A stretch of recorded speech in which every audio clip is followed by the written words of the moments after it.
60 రోజుల్లో మీతో ఇంగ్లీష్ అద్భుతంగా మాట్లాడిస్తాం. వెంటనే కాల్ చేసి జాయిన్ అవ్వండి.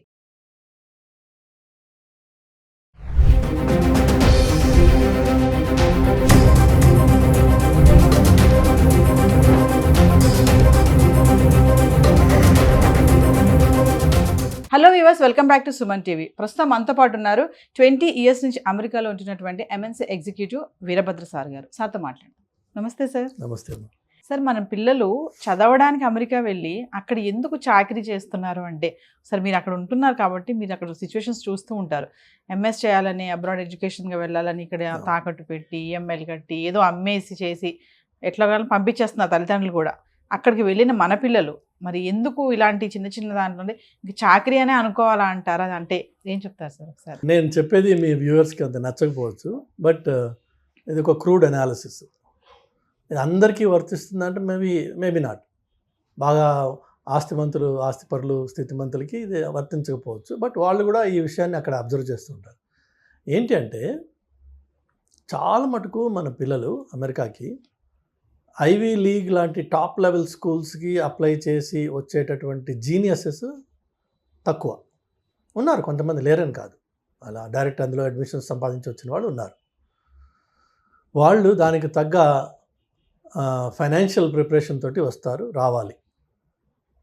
అవి బాగా ఎక్స్పెన్సివ్. అవి $80,000 $80,000 పర్ ఇయర్ ఆర్ $100,000 వేసుకోండి పర్ ఇయర్ మినిమం ఎక్స్పెండిచర్ ఉంటుంది. 2 ఏళ్ళు మీకు మాస్టర్స్ చేస్తే $200,000. దానికి స్తోమత ఉంటే, మీకు చదువు ఉంది, తెలివి ఉంది, ఆ కాలేజీలో మీకు అడ్మిషన్ వచ్చింది, మీకు స్తోమత ఉంది, రండి. వాళ్ళు వస్తారు, చదువుకుంటారు, they get placed really well. తర్వాత మంచి ఉద్యోగాలు వస్తాయి వాళ్ళకి, and they really enjoy high class life. ఇక నెక్స్ట్ లెవెల్లో majority of our Indian students, ఇది జరగడానికి చాకరీలు జరగడానికి కారణం ఏంటంటే, majority of our Indian students, మనము we're predominantly uh lower middle class society, Indian society. కొంత మిడిల్ క్లాస్ ఉండొచ్చు, కానీ అప్పర్ మిడిల్ క్లాస్ చాలా తక్కువ. మనంతా మిడిల్ నుంచి లోవరే. పేచెక్ టు పేచెక్ లైఫ్, ఇవన్నీ ఈఎంఐస్ బేస్డ్ లైఫ్. ఈ పిల్లలు ఇక్కడ అండర్ గ్రాడ్యుయేషన్ చేస్తారు, బిఈ బీటెక్ చేస్తారు. చేసి నాన్న నేను అమెరికాకి వెళ్ళాలి అంటే, మా నాన్న దగ్గర ₹1,00,00,000 లేవు నిన్ను అమెరికాకి పంపించడానికి. అందుకని వీళ్ళు ఏం చేస్తారంటే, వాళ్ళ సీనియర్స్ తోటి మాట్లాడతారు. నువ్వు వెళ్ళావు కదా, నీకెంత ఖర్చు అవుతుంది. వాడు వీడికి మంచి రోజీ పిక్చర్ ఒకటి ఇస్తాడు. ఏంటి అంటే, ఏం లేదురా, నువ్వు ఫస్ట్ సెమిస్టర్ పైసలు కట్టేసుకుని రా, చేతిలో ఇంకొక $1,000-2,000 నువ్వు ఖర్చుకు తెచ్చుకో. నువ్వు ఇక్కడ రాగానే మనం ఏదైనా పార్ట్ టైం సంపాదిద్దాం, దాంతో నువ్వు ఇక్కడ ఫీజు కట్టుకుని నువ్వు ఇక్కడ కంటిన్యూ అవ్వచ్చు. కాబట్టి మీ పేరెంట్స్ని ఒక ఫస్ట్ సెమిస్టర్కి ఫీ మాత్రమే. ఇన్ఫ్యాక్ట్ యూనివర్సిటీలు కూడా ఇన్సిస్ట్ చేస్తాయి, మీరు ఫస్ట్ ఫీ రూపీస్లో మీరు కట్టాలి అని. అంటే రిమోట్గా ఇండియా నుంచే మీరు ఆ ఫీ కట్టాలి. సో ఇక్కడ అమ్మ నాన్నల మీద ప్రెషర్ వేసి అది 10 లక్షల, 15 లక్షల, 8 లక్షల మొత్తానికి వాళ్ళ దగ్గర తీసుకుని ఆ ఫీజు కడతారు. వెళ్ళేటప్పుడు $2,000-3,000 ఖర్చు కోసం, ఇనీషియల్గా ల్యాండ్ అవ్వగానే అవసరాలు ఉంటాయి కదా, అది తీసుకుని వెళ్తారు. ఇది వెళ్ళిన వెంటనే ఈ లోపే ఇక్కడి నుంచి వాళ్ళ సీనియర్స్తో మాట్లాడుకుని ఉంటారు కదా, అన్న నేను వస్తున్నా, నాకు ఇది కావాలి అంటే వాడైతే చెప్తాడు. అలానే వీళ్ళు వెళ్ళంగానే వీళ్ళ ప్రైమరీ ఫోకస్ ఏంటంటే, ఆ యూనివర్సిటీకి వెళ్ళి అక్కడ చదువుకోవాలా, క్లాసెస్ ఎక్కడున్నాయి, రూమ్స్ ఎక్కడున్నాయి, లైబ్రరీ ఎక్కడ ఉంది, ప్రొఫెసర్స్ ఎవరు, టీఎస్ ఎవరు, ఇది ఫోకస్ కాదు.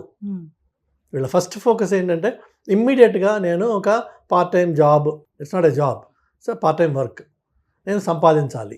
ఎందుకంటే నెల తిరగకుండా నాకు ఖర్చులు మొదలైపోతాయి. నాన్నకేమో నేను 10 లక్షలు ఫస్ట్ సీడ్ క్యాపిటల్ ఇవ్వు చాలు, తర్వాత ఏం అక్కర్లేదని చెప్పొచ్చాను. కాబట్టి ప్రైమరీ మోటివేషన్ డబ్బు సంపాదించడం మీద పడుతుంది. ఆ డబ్బు సంపాదించడానికి వీళ్ళకి ఉద్యోగాలు రావు అక్కడ. They are not eligible to receive a payment by cheque from anybody. That is unemployment అనే జాబ్. వాళ్ళకి ఇచ్చేది ఏంటి, ఆడ్ జాబ్స్ దొరుకుతాయి. That too through their friends. Gas స్టేషన్లో వర్క్ చేయడమా, దానికి గ్యాస్ స్టేషన్కి కన్వీనియన్స్ స్టోర్ అటాచ్డ్ ఉంటుందన్నమాట. సో ఆ కన్వీనియన్స్ స్టోర్లో వీళ్ళు క్లర్క్గా కూర్చోవడమా, లేకపోతే రెస్టారెంట్లో సర్వర్స్గా వర్క్ చేయడమా, అలా ఆడ్ జాబ్స్ ఏవో ఉంటాయి ఆపర్చునిటీస్, అవి వీళ్ళు చేయడం మొదలు పెడతారు. ఆయాలుగా కూడా చేస్తారంట కదా సార్. బేబీ సిట్టింగ్ చేస్తారు మన అమ్మాయిలు, కొంతమంది బేబీ సిట్టింగ్ చేస్తారు. అలా రకరకాలుగా ఉన్నాయి పనులు. వాళ్ళందరికీ on an average about $7.50 or $8 or మంచి ఎంప్లాయర్ అయితే $10 వరకు ఇస్తారు. నా ఫ్రెండ్ ఒక అతను ఉన్నాడు, $10 ఇస్తారు అతను. సో ఈ మెజారిటీ ఆఫ్ ఈ వర్క్, ఈ ఆయా వర్క్ అంటే అఫ్కోర్స్ పిల్లలతోటి ఆ ఓపిక నీ దగ్గర ఉండి నువ్వు వాడిని కొట్టకుండా, ఆ కొట్టింది సీసీ కెమెరాలో పడకుండా నువ్వు ఉంటేనేమో సరే. లేదు ఈ వాళ్ళు మాత్రం పిల్లలతో ఉంటారు కాబట్టి ఆ ఓపిక ఉంటుంది అమ్మాయిలకి అని చెప్పి ఎక్స్పెక్టేషన్ కాబట్టి అది అవ్వచ్చు. మరి ఇటు రెస్టారెంట్స్ కానీ గ్యాస్ స్టేషన్స్లో కానీ వర్క్ చేసిన పిల్లలు కూర్చోడానికి కుర్చీలు ఉండవు అక్కడ. నువ్వు 7 hours 6 hours 8 hours నిలబడి ఉండాలి. వయసు వాళ్ళ వైపు ఉన్న యంగర్ జనరేషన్ అయినా 8 గంటలు ఒక వ్యక్తి నిలబడి ఉన్నాడంటే ఆ తర్వాత వాడు ఎందుకు పనికిరాడు. కాళ్ళు నొప్పులు ఉంటాయి భయంకరంగా. సో వీళ్ళు వర్క్ చేసిన తర్వాత ఇంటికి వెళ్ళి ఏం చేయగలరు? ఏమీ ఉండదు. స్నానం చేసే ఓపిక కూడా ఉండదు, ఒక్కోసారి అన్నం తినే ఇంట్రెస్ట్ కూడా ఉండదు. మహా అయితే 2 బీర్లు తాగి పడుకుంటారు. సో మీరు వచ్చిందేమో అక్కడ స్టూడెంట్గా, మీరు చేస్తున్నదేమో ఈ art job. Me art job becomes your primary focus, your student takes back seat. ఏదో వీక్లీ అసైన్మెంట్స్ ఏదైనా పెడితే అందులో ఇవాళ రేపు ఈ కోవిడ్ టైం తర్వాత కొన్ని కాలేజెస్ ఏం చేసేసాయంటే, మీకున్న 5 సబ్జెక్ట్స్లోంచి ఒక సబ్జెక్ట్కి మాత్రము వారంలో ఒక్కసారి కాలేజీకి రావాలి, మిగిలినవన్నీ మీరు రిమోట్గా ఆన్లైన్లో చూసుకోవచ్చు అని చెప్పి కొన్ని ఉన్నాయి ఫెసిలిటీస్. దాన్ని మనం పరిపూర్ణంగా అడ్వాంటేజ్ తీసుకుని ఆ ఒకదానికి మాత్రమే వెళ్ళి రావడము, మిగిలినంతా రిమోట్గా చూసుకోవడం, మన ఓన్ టైంలో ఆ క్లాసెస్ వాచ్ చేసుకోవచ్చు. కాబట్టి వాటికి రిలేటెడ్ ఎక్సర్సైజెస్ ఏవైతే ఉన్నాయో సబ్మిట్ చేసుకోవడము, ఒక కాగితం ఎంఎస్ సంపాదించుకుంటాం. కానీ ఎంఎస్లో నువ్వు నేర్చుకున్నది ఏముండదు అక్కడ. ఎందుకంటే నీ ప్రైమరీ ఫోకస్ అంతా కష్టపడడంతో సరిపోయింది, ఆ కష్టపడిన తర్వాత వచ్చిన నీరసంతో సరిపోయింది, ఆ నీరసం తర్వాత పడుకున్న దాంతో సరిపోయింది. నీకు చదువుకునే టైం ఎక్కడుంది? దానివల్ల జీవితం ఏమైపోతుంది అంటే, నువ్వు స్టూడెంట్ అన్న పేరుతో వస్తావు కానీ ఈ నాన్ స్టూడెంట్ రిలేటెడ్ వర్క్ అంతా చేసి ఈ ఒకసారి డబ్బు సంపాదించడం మొదలుపెట్టాక మరి కోరికలు కూడా ఉంటాయి మనిషికి. అది న్యాచురల్ ప్రాసెస్. అది కోరికలు అంటే ఒక కారు కొనుక్కోవాలనో, లేదంటే మంచి ఫోన్లు కొనుక్కోవాలనో, లేదంటే ఇంటికి పైసలు పంపించాలనో. ఎందుకంటే వాళ్ళకి ఎక్స్పెక్టేషన్ ఉంది. వాళ్ళకి చెప్తావు కదా, నువ్వు నేను పని చేస్తున్నా, ఇక్కడ పైసలు సంపాదిస్తున్నా అని. సో వాళ్ళకి ఎక్స్పెక్టేషన్ ఉంటుంది, అక్కడ పంపించాలి వెనక్కి. ఈ వెనక్కి పంపించాలనే ఒక బాధ్యత మీద పడంగానే మరింత స్ట్రెస్, ఇంకా తప్పదు నేను పని చేయాలనే ఎలా అయినా సరే లోకి వస్తుంది జీవితం. చివరికి ఈ పనికిరానికి సర్టిఫికెట్ ఒకటి ఉండి దానివల్ల ఉద్యోగం రాక ఈ సైడ్ జాబే మెయిన్ జాబ్ అయిపోయి ఇందులోనే మమేకం అయిపోయి ఇది ఇల్లీగల్ అని తెలిసి కూడా దాంట్లోంచి బయటికి రాలేని పరిస్థితి వచ్చేసి చివరికి ఈ ట్రంప్ లాంటి మహానుభావుడు రాగానే మనము భయపడడం మొదలు పెడతాం. ఇదంతా చేసింది ట్రంప్ కాదు పాపం, మనమే. అయితే మీరు చూస్తే యాక్చువల్గా ఈ మధ్యకాలంలో ఆన్లైన్లో మీరు న్యూస్ చూసి ఉండొచ్చు, చాలామంది స్టూడెంట్స్ ఈ ఇంటర్వ్యూస్ ఎక్కడైతే పోర్ట్ ఆఫ్ ఎంట్రీలో జరిగే ఇంటర్వ్యూస్లో వాళ్ళ దగ్గర వాళ్ళ ఫోన్ ఓపెన్ చేయించి అన్లాక్ చేసి ఫోన్ తీసుకుని వీళ్ళ వాట్సాప్ చాట్లు, వీళ్ళ ఈమెయిల్స్ ఆ ఆఫీసర్స్ చదివి ర్యాండమ్గా చూస్తారు. అన్నీ ఏం చూస్తారు వాళ్ళు ర్యాండమ్గా. ఎందులో అన్నా జాబ్ అనే మాట ఉందా, అట్లానే నీ బ్యాంక్ అకౌంట్ చూపించమని అడుగుతాడు వాడు. నీకు ఎవ్రీ 2 weeks ఎవరైనా ఒక క్రెడిట్ చేస్తున్నాడు అనుకో, క్యాష్ అయి ఉండొచ్చు, అది ఒక పర్టికులర్ అకౌంట్ నుంచి నీకు ఎవ్రీ 2 weeks పైసలు పడుతున్నాయి, which means you are working part time. So వాడు క్యాష్ ఇస్తున్నా నీకు డబ్బులు పడుతున్నాయి కదా, so which means you are working. నువ్వు మళ్ళీ అక్కడికి వెళ్ళినప్పుడు నీకు నెక్స్ట్ ఎంట్రీ వాడు రిజెక్ట్ చేస్తాడు. అందుకనే స్టూడెంట్స్ ఒకసారి అమెరికాకి వెళ్ళాక మళ్ళీ వెనక్కి రావడానికి భయపడతారు. ఎందుకంటే ఈ లకునాస్ వాళ్ళకి తెలుసు ఎలా పట్టుకోవాలో, ఆ తప్పులు వీళ్ళు చేశారు ఆల్రెడీ. అదర్వైజ్ నువ్వు స్టూడెంట్వి రాయల్గా వెళ్ళి రాయల్గా రా, నీ దగ్గర I-20 ఉంది, వీసా ఉంది, అక్కడ ఉన్నావు నువ్వు 6 నెలలు సంవత్సరమో వెళ్ళు రా నువ్వు. కానీ రారు మన వాళ్ళు. ఎందుకంటే మనం చేసిన తప్పు ఆ దొంగ మనలో ఉన్నాడు, వాడు పట్టుకోవడానికి అక్కడ రెడీగా ఉన్నాడు. ఇందుకే కష్టాలు. ఇన్స్టెడ్ ఆఫ్ దాట్ నా సలహా ఏంటంటే తల్లిదండ్రులకు కానీ పిల్లలకు కానీ, నువ్వు స్టూడెంట్గా అమెరికాకి నేర్చుకోవడం కోసం అది ఏదన్నా ఒక స్పెషలిస్ట్ స్కిల్ సెట్ నువ్వు సెలెక్ట్ చేసుకో ముందే, దాని మీద వర్క్ చేయి, దాని మీద స్పెషలిస్ట్గా మాస్టర్గా, that's what is masters right. The master అవడం కోసం దట్ టు లోకల్ అమెరికన్ కాంటెక్స్ట్లో ఈ మాస్టరీ ఎట్లా అప్లై చేయొచ్చు అన్నది నేర్చుకోవడం కోసం నువ్వు అక్కడికి వస్తున్నావు, అక్కడికి రావాలి. అంతేగాని అమెరికాలో ఉంటూ నీ నిత్యం జీవితం, నీ ఆలోచన, నీ పనులు, నీ పద్ధతులు అన్నీ ఇండియన్గానే ఉన్నాయి, ఇండియన్ ఓరియంటెడ్గానే ఉన్నాయి. సినిమాలు చూడడం, షికార్లు చూడడం, అన్నా తంబి ఏమని వీళ్ళతోటి తిరగడం, ఇవే ఉంటే నువ్వు అమెరికాలో ఉండి చేసిందేం లేదు. Nothing has changed other than your physical location. You continue to live like an Indian in America. So masters చేస్తూ మాస్టర్స్గా స్కిల్స్ నేర్చుకుని ఆ స్కిల్స్ ఏ డొమైన్కి అప్లై అవుతాయి, ఎలా అప్లై అవుతాయి, అది అక్కడ ఉన్నావు కాబట్టి అది అవకాశం నీకు. For simple example, silly example ఏంటంటే, ఇక్కడ మీకు పెట్రోల్ ధర ₹118.50 అలా ఉంటుంది. అక్కడ మీకు ₹118.5005 4 డిజిట్స్ ఉంటుంది, డెసిమల్ తర్వాత 4 డెసిమల్స్ ఉంటుంది. సో ఎందుకు అట్లా? Have you ever asked anybody? So నీ 4th లెవెల్ యాక్యురసీకి వెళ్ళాలి అని చెప్పి ఆ పర్టికులర్ ఫీల్డ్లో ఉంది. In another field maybe no. ఇప్పుడు insurance premiums are always rounded off, there is no pennies anywhere, it's always to the dollar. ఎందుకట్లా? సో మీకు ఈచ్ డొమైన్లో నువ్వు అక్కడ లోకల్గా ఉన్నప్పుడు నలుగురితో మాట్లాడి అడిగి నేర్చుకుని నీ టెక్నికల్ స్కిల్ని ఆ డొమైన్కి అప్లై చేసే అవకాశం ఉంది. అది నీ మాస్టరీ అంటే, అది నువ్వు మాస్టర్స్ చేయడం అంటే. అంతేగాని అక్కడికి వచ్చేసి ఈ సైడ్ కిక్ని మెయిన్ కిక్ చేసుకుని అసలు నీ మెయిన్ ఫోర్స్ని పక్కన పెట్టేటప్పటికి 2 ఏళ్ల తర్వాత అన్ని కష్టాలు మొదలవుతాయి. నీ చేతకానితనంతో నీకు ఉద్యోగం రాదు కాబట్టి నువ్వు మార్కెట్ని బ్లేమ్ చేస్తావు. ఆ బ్లేమ్ మీద నువ్వు పేరెంట్స్కి చెప్పుకుంటావు, నాన్న రావట్లేదు, అమ్మ రావట్లేదు, అమెరికా నాశనం అయిపోయింది, ట్రంప్ వచ్చి ఇది చేశాడు. పాపం ఆయన ఏం చేయలేదు ఇంకా. ట్రంప్ ఆయన వేరే బిజీలో ఆయన ఉన్నాడు, ఇంకా దీని మీద ఫోకస్ చేయలేదు. బట్ పిల్లలు దయచేసి, అలాగే తల్లిదండ్రులు కూడా, వీళ్ళది తప్పు. పేరెంట్స్ కూడా చాలా మంది సార్, ఇప్పుడు అంటే మీరు అన్నారు కదా, ఇప్పుడు పేరెంట్స్ కూడా చాలా మంది ఏంటంటే, ఇగో పంపిస్తున్నాను, అక్కడికి వెళ్ళి నువ్వు ఏదైనా జాబ్ చూసుకొని నీది నువ్వు కట్టుకోవాలి అని చెప్పేసి, ఇప్పుడు ఎడ్యుకేషన్ లోన్ తీసుకుంటున్నాము, కమింగ్ టు ఎడ్యుకేషన్ లోన్, ఆ ఎడ్యుకేషన్ లో నువ్వే కట్టుకోవాలి, అక్కడ ఏం చేస్తావో మాకు తెలియదు, జాబ్ ఎత్తుక్కో, ఫస్ట్ జాబ్ ఎత్తుక్కో, ఇది ముందు చెప్తారు పేరెంట్స్ కూడా. కొంతమంది ఉన్నారు, అందరూ కాదు, ఖచ్చితంగా నువ్వు జాబ్ ఎత్తుకోవాలి, జాబ్ చేసుకుంటూ నువ్వు చదువుకోవాలి.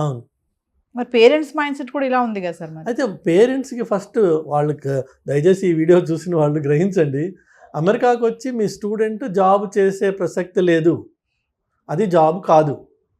మీరు ప్రత్యేకంగా వాడికి లక్షలు ఖర్చు పెట్టి మీరు వాడిని ఎక్కడికి పంపిస్తున్నారంటే కూలి పనికి పంపిస్తున్నారు.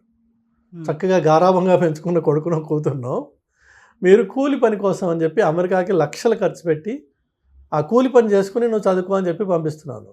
ఇన్నాళ్ళు ఇంట్లో కనీసం ఇటు గిన్నె తీసి అటుపక్క పెట్టని పిల్ల కూడా అక్కడికి వెళ్ళి బేబీ సిట్టింగ్ చేస్తుంది. బేబీ సిట్టింగ్ అంటే ఏదో ఉత్తినే ముద్దు పెట్టి ఆడుకుంటే సరిపోలా, అన్ని పనులు చేయాలి. డైపర్ మార్చడం నుంచి వాడికి పాలు పెట్టడం వరకు. కొంతమంది పిల్లలు కొద్దిగా పెరిగిన వాళ్ళు కొట్టించుకోవాలి, వాడు పిల్లడు, వాడు like a servant. You are like కాదు, you are a servant. So అది ఒకటి ఎత్తు.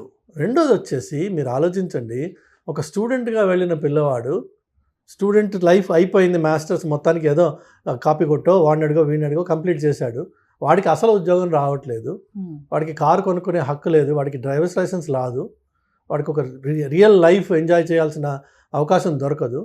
కానీ ఇండియాలో మాత్రం 25 లక్షలు 20 లక్షలు స్టూడెంట్ లోన్, ఎడ్యుకేషన్ లోన్ తీసుకుని వెళ్ళాడు, దాన్ని రీపే చేయాల్సిన బాధ్యత వాడి మీద ఉంది కాబట్టి వాడు వెనక్కి రాలేడు. అలాంటి వాడి స్టేట్ ఆఫ్ మైండ్ ఆలోచించండి, వాడు ఎంత కష్టపడుతున్నాడు అక్కడ. తీర్చాలి, పెట్టిన డెబ్ట్స్ అన్ని క్లియర్ చేయాలి, ఏదో చేయాలి ఇక్కడ నేను. అది మగపిల్లవాడు. ఆడపిల్ల ఏం చేస్తుంది? నేను ఆ విషయాలు చెప్పదలుచుకోలేదు, కానీ పరిస్థితులు చాలా ఘోరంగా ఉన్నాయి వీళ్ళకి. దేశం కాని దేశంకి వెళ్ళి కమ్యూనికేషన్ స్కిల్స్ కూడా లేక అక్కడ కొన్ని పనులు చేయకూడదు. షాప్ లిఫ్టింగ్ చేసి పట్టుబడిన ఆడపిల్లలు ఉన్నారు, మీరు ఆన్లైన్లో చూడొచ్చు వీడియోస్. ఎందుకు చేశారు షాప్ లిఫ్టింగ్? ఏదో క్యాజువల్గా సరదా. అక్కడ ప్రతి షాప్లో మీకు కొన్ని వేల కెమెరాలు ఉంటాయి, మీకు కనిపించవు అవి. వాటికి లాస్ ప్రొటెక్షన్ ఆఫీసర్ అని ఒకడు ఉంటాడు, ఎల్పీపీనో ఎల్పీఓనో అంటారు. వాడికి ఒక సెపరేట్ రూమ్ ఉంటుంది క్యాషియర్ వెనక, కస్టమర్ సర్వీస్ వెనక, వాడు ఎవరికి కనిపించడు. ఆ రూమ్లో వాడికి అన్ని మానిటర్స్ ఉంటాయి. అలానే ఇప్పుడు మీరు వేగస్కి వెళ్తే లక్షల్లో మీకు అక్కడ కెమెరాస్ ఉంటాయి. ఒక్కొక్క మనిషిని వాడికి అనుమానం వచ్చిందంటే వాళ్ళకి పిన్ చేస్తారు వాడిని, వాడి మొత్తం movement, every step will be tracked throughout the time. ఆ కెమెరాస్ ఒకదాని తర్వాత ఒకటి వాడిని పట్టుకుంటాయి. ఓకే. నీ బ్రీదింగ్, నీ చేతుల movement, everything they notice. So అదంత ఈజీ సొసైటీ కాదు అది. ఎస్. ఇక్కడి నుంచి అదేదో వెళ్ళిపోయి ఈ సీనియర్స్ ఏం చెప్తారు అక్కడ ముందు ఉన్న వాళ్ళు వీళ్ళకి, ఏం లేదురా మన హైదరాబాద్ లెక్కే ఉంటుంది వచ్చాయండి. ఏముంటుంది హైదరాబాద్ లెక్క? ఒకవేళ నిజంగా హైదరాబాద్ లెక్కే ఉందనుకుందాం, ఎందుకు వచ్చారా ఇక్కడికి నువ్వు? అసలు హైదరాబాద్లోనే ఉండొచ్చు కదా, అస్యూమింగ్. లేదు ఇది హైదరాబాద్ కాదు అమెరికా అనుకుందాం. మరి అమెరికా అన్నప్పుడు అక్కడ పద్ధతులు ఏంటి? ఇంటర్నేషనల్ డ్రైవింగ్ లైసెన్స్ తీసుకొచ్చి కొన్ని పనులు చేయొచ్చు, కొన్ని చేయకూడదు. అట్లా అది తీసుకొచ్చి లోకల్ కార్ రెంట్ చేసి అరెస్ట్ అయిపోయిన పిల్లలు ఉన్నారు. Because there is only limited validity for that. కానీ మనకేమో షౌక్ ఉంది, కార్ రెంటల్ తీసుకుంటాము. లేన్ చేంజ్ చేయడం అనేది ఇండియాలో మనకు అసలు అలవాటే లేదు. ఇక్కడ లేన్ చేంజ్ అదే క్యాజువల్, లేన్ మనకి సంబంధం లేదు, డ్రైవ్ చేస్తుంటాం, లేన్ వస్తూ ఉంటాయి అక్కడ. అక్కడేమో లేన్ చేంజింగ్ ఒక డిసిప్లిన్ ఉంది, మనకి ఇక్కడ అలవాటు లేదు. నీ దగ్గర డ్రైవర్స్ లైసెన్స్ ఉంది కానీ నీకు రోడ్ రూల్స్ తెలియవు. తెలియనప్పుడు నువ్వు రోడ్ రూల్స్ తెలియకుండా ఆ రోడ్డు మీద డ్రైవ్ చేస్తే నువ్వు ఆటోమేటిక్గా you will be in trouble. First day second day కాకపోవచ్చు, థర్డ్ డే మేజర్ ట్రబుల్లోకి వెళ్ళచ్చు. ఆ ఒక్క తప్పు నీ జీవితాన్ని మొత్తం మార్చేస్తుంది ఒకసారి. ఎందుకంటే అమెరికాలో సార్ నేను స్టూడెంట్ని నన్ను వదిలేసేయండి అంటే వాడు వదలదు. నువ్వు క్రైమ్ చేసావు, you have to pay for it, plain and simple. Judge కూడా మిమ్మల్ని కొన్ని విషయాల్లో ప్రొటెక్ట్ చేయలేడు, బికాజ్ ఫెలనీ క్రైమ్స్ అని ఉంటాయి, వాటికి మినిమం పనిష్మెంట్ ఉంది. Judge has to give it between 5 to 15 అంటారు. So judge has to give minimum 5 కంటే తక్కువ ఇవ్వలేడు ఆయన, 15 కంటే ఎక్కువ ఇవ్వలేడు. బట్ లా అలా డిక్టేట్ చేసింది కాబట్టి judge also is bound by that. మనకి ఇక్కడ ఏదో మేనేజ్ చేద్దామన్నా, వాడికి ఫోన్ చేద్దామా, వీడికి ఫోన్ చేద్దామా, నీకు ఈ లైఫ్ నుంచి వచ్చి నువ్వు ఆ లైఫ్లో అది నేర్చుకోకుండా అక్కడ తప్పు చేసావు అనుకో, మైనర్ అమ్మాయిల్ని if you try to reach them through any means can put you behind bars for good. ఆ అమ్మాయి చూడడానికి 20 ఏళ్ళ అమ్మాయిలా ఉండొచ్చు, నీకు తెలియదు ఆ పిల్ల 13 అయి ఉంది. ఏమన్నా కెలికావు, లైఫ్ గాన్. అమెరికన్ జైల్లో 50% పైన వాళ్ళే ఉంటారు. 50% పైన అమెరికన్ జైల్లో ఇట్లా అది వాళ్ళ కన్సెంట్ ఏజ్. ఈ మైనర్స్ని సెక్చువల్గా అబ్యూస్ అటెంప్ట్ చేసిన వాడు ఇంకా అబ్యూస్ చేయకపోవచ్చు, అబ్యూస్ చేసిన వాడు ఉండొచ్చు, అటెంప్ట్ చేసిన వాడు కూడా will get punishment in jail. నీకు ఇవన్నీ తెలియవు అక్కడ. సో మనం వెళ్ళినప్పుడు ముక్కుసూటిగా స్టూడెంట్గా వెళ్ళాను, స్టూడెంట్గా ఉండాలి, స్టూడెంట్గా నేర్చుకోవాలి, ఈ కొత్త సొసైటీలో నేను బాగుపడాలి అనే ఉత్సాహంతో పిల్లలు వెళ్ళాలి. ఆ ఉత్సాహంతో 2 ఏళ్ల పాటు వాళ్ళ మీద వాళ్ళు పూర్తిగా ఇన్వెస్ట్ చేసి become a real master in something. అప్పుడు ఆ మాస్టర్స్ డిగ్రీకి అర్థం ఉంది, ఉత్తి కాగితం ముక్కకి అర్థం లేదు. ఫైనల్గా మా పేరెంట్స్కి ఏమైనా చెప్తారా సార్? పేరెంట్స్ దయచేసి మీ పిల్లల్ని పంపించదలుచుకుంటే మీకు ఫైనాన్షియల్ కేపబిలిటీ ఉంటే పంపించండి. అంటే 2 ఏళ్ల పాటు అతను కోర్స్ చేసేదానికి నువ్వు కంప్లీట్గా ఫైనాన్స్ చేయగలవా? 2 ఏళ్ల పాటు అతను లేక ఆమె హాస్టల్లో ఉండి కాలేజ్ క్యాంపస్లో ఉంటూ మంచి స్టూడెంట్గా ఒక లైబ్రరీలో మ్యాక్సిమం టైం స్పెండ్ చేస్తూ అవకాశం దొరికితే కాలేజ్ క్యాంపస్లోనే 20 hours అది అవకాశం దొరికితే, కండిషనల్ అది కాదు. దొరక్కపోయినా నేను నా పిల్లాన్ని ఫండ్ చేయగలను అంటే పంపించు. అంతేగాని ఈ నాకు ఫస్ట్ 10 లక్షలు 5 లక్షలు పెట్టు, నేను మిగిలిన అక్కడ చూసుకుంటాను అని వెళ్తే పిల్లలు విపరీతంగా కష్టపడతారు, మానసికంగా చాలా కష్టపడతారు,